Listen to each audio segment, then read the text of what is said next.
Hey guys, this is Ken and Alan here, and welcome to our guide on roaming Pudge. This video focuses on the mentality and itemization of Pudge in the early game.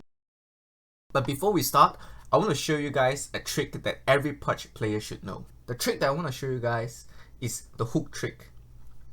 Now, notice that the hook AoE range is 1000 for this example with a level 1 hook, and the invoker seems to be outside your hook range. However, do not forget that hook has a AoE radius on its landing spot. So, if I land the hook in the direction of the invoker, let's see what happens. The Pudge is able to hook the invoker. Instead of hooking in the direction somewhere between here, to click on the invoker instead, and this would cause the Pudge to do a loop around, getting yourself out of position in order to hook the enemy hero in, which would cause tremendous disadvantage because as a roaming Pudge, when you get a hook, you'll be around level 2, so you only have a level 1 hook and you only have 1 chance. Getting yourself out of position also gives the enemy mid advantage because normally when mid 1v1, especially when you're level 2, they should have a level advantage, say when they're level 3 or level 4. So keep this in mind and let's move on to our next part. For our next part, I want to show you guys a game that is at least 50% won due to the impact of a roaming Pudge onto the mid. This is a 4.7k average game in Australian server. Okay, let's go. Now that we are in a game, I want to verify first and foremost that this is by no means a low MMR game or very low skill game, because Gibbo himself is upper 5k in Australian server, and since Australian server has such a small community and people will actually know each other around in this community, and the reason the game is 4.6 is because Alan's smurfing with a 3k account. Okay, anyway, the first thing that I want to teach you guys about is Pudge itemization in the early game. Before you go to a lane, boot of speed, a smoke, a healing salve or a tango, and a TP scroll. Now, why are these items important? As a position 4, you will want to have the movement speed advantage when you go and gank. So that's why I will start off with a boot first, because you don't want to waste your time in farming for boots. And windlace is generally not good enough because Pudge start with 280 movement speed. When you get windlace, it will be equivalent to the starting movement speed of certain heroes, or at least a lot of the heroes. 5 movement speed advantage is not much when it comes to closing gaps.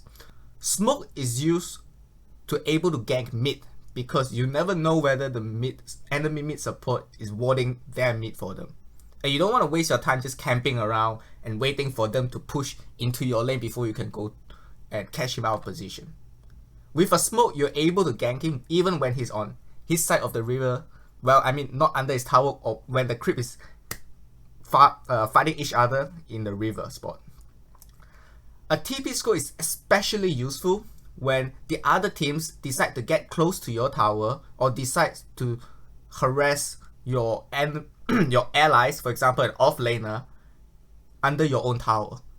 Having a TP scroll in early game, which they do not expect, is able to catch them out of position and get your flagship advantage. Your healing salve and tango are really good because you don't want to pop your shrine. In 7.00, they introduced this thing with shrine, which cause roaming heroes have really good advantage in this game because they don't need to go back to fountain. However, you don't want to waste shrine just because of you. Generally speaking, for Radiant side, for example, the top shrine is meant for the off lane. The right shrine is meant for the mid, not for you. None of these are meant for the supports. So if you're playing roaming or supports, you don't want to be selfish and take that. That's why you need to have a consumable. Yeah, you don't want to overdo it. Generally speaking, I pick a smoke and a TP scroll instead of a clarity because for me, Pudge is not all about hook. It's about positioning and catching the other one out of position just with your rod alone. So a Pudge is able to catch the other guy out of position by just level 1 without hook. For this part, let's watch it in the point of view of a dire side, because at minute 0, this is when I start my very first gank. And I want to show you guys on the fog of the dire side so that you're able to know where I am. In this one, the enemy Tinker is smart, he has a ward, which is given to him by a support, and he's pulled with 2 tangles. This is really normal in a high skill game. Now, notice that he actually planted his ward down. Like I said before, without the smoke that I use, I'm unable to gank this Tinker. Notice that I went up here, somewhere in this spot, pop a smoke. He doesn't know I'm there, and that's why he feels so safe farming there. And when I see the opportunity, I just jump in and seal the deal against this Tinker. There's nothing he can do about it. And just like that, I get the first blood. And thankfully, my 5k Amber is able to soak the tower advantage, tower attack for me. And this is why smoke is so important. It showcases you why you should get a smoke. Now, of course, the second time I did the same thing and he died. Okay, let me show you. Now, same thing. 1 minute and 40 seconds into the game, I did the same movement, the same rotation of moving out just outside his observer range, pop a smoke in this area, walked in and closed the gap again. And this is with him planting observer. At this point in time, you are creating a mentality, a psychological damage to their team, because the mid will be blaming his support on, why aren't you TPing? They are diving me. But the truth is, we are not diving as much. Maybe a TP support will help a lot to even out the deal, but there's nothing that the mid can do unless the support is really preparing that this Pudge is ganking mid every time. Especially in this game where you have a jungle X. A jungle X means only one support effectively in the game for a very prolonged period of time. And that puts a lot of pressure into that one support in this game, which is the Necrophos.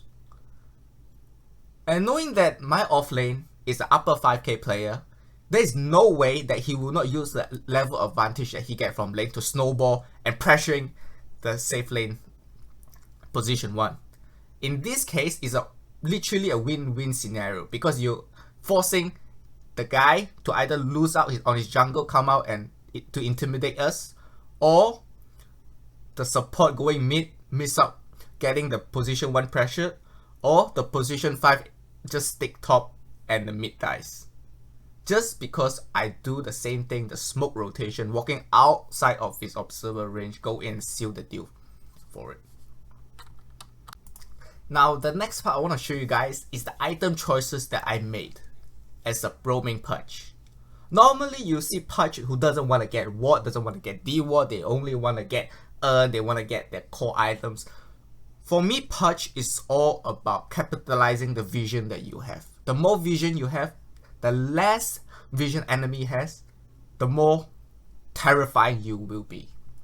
Because using this exact case of scenario, I'm positioned for Pudge. I opt for a sentry purchase and observer purchase. Remember that in 7.02, they have changed it so that you're able to buy 1 sentry at a time, so it only costs 100 gold, which is very, very good for roaming support like me. Notice what I did right here is that I know that I ran out of smoke at 4 minutes. 2 smokes are popped. What's the next thing I need to do, for me to get a gank mid? I need to take away his advantage, because I'm pretty sure that he's crying a lot for his help for support. And the support unable to pull himself out of where he is. So what would you do if you're support from any team? You would buy an observer for your mid. You buy a sentry for your mid. But can you help him? No. So you just get this item and pray that mid survive. I capitalized on this and I warded mid and I dewarded his observer right here so that he'll be so terrified. Now at this point of the game, he doesn't have any vision on me. Notice that the moment I went on the high ground, he's unable to see me. Not my entire team. To him, this is extremely terrifying. Notice the net worth already at this point. Just 5 minutes into the game. My net worth is only slightly behind the Tinker's, and this is extremely bad for him because a Tinker wants to get his BOT and soulring at a good progression. It doesn't help when his jungle X already taken his jungle, so he doesn't have a backup plan. I don't even need to go in for the harassment on X, because shutting down a Tinker alone will be a tremendous gain for my team already. And this is my mentality for this. Okay, at this part, I'm just terrifying him. It doesn't matter if you land a hook. Now remember, Pudge, the best Pudge is not the Pudge that is able to land hook. The best Pudge is the Pudge that is able to terrify, create a fear in his enemy. And honestly, the worst Pudge is not a Pudge that misses hook all the time. The worst Pudge is a Pudge who never attempts. Now at this point, my team, my Ember is just snowballing them. You can see just through a goal advantage alone, we are at more than 2k advantage. What we need to do now is just not throw away the advantage so that they are unable to come back into this game. And I dare say that a lot of this work, a lot of these kills that we can see in the scoreboard came from mid. Mid alone got 312 kills from Ember and 313 kills from me. That's literally 100% of kills in the game. We're gonna stop this video at 7 to 8 minutes because that's the whole purpose of this video, which is to teach you guys the roaming Pudge mentality, the itemization of my selection. And it's not because that we do not want to include the mid part and the late game of the video, but because it will be too long, and in Australia the upload speed is absolute garbage. It will probably take us 10 years in order to upload just one video of 30 minutes. And if you really like it, or you like to see what happened in the game, or you prefer some videos like this again, simply subscribe to us and like us on Facebook. For fun, I'll just show you how bad they actually got in terms of item progression. The Tinker got boots at 4 minutes. He got his soulring in 14 minutes and 20-minute boot of travel. At this point it really didn't matter because the game ended 23 minutes. So I guess I'll see you guys next time.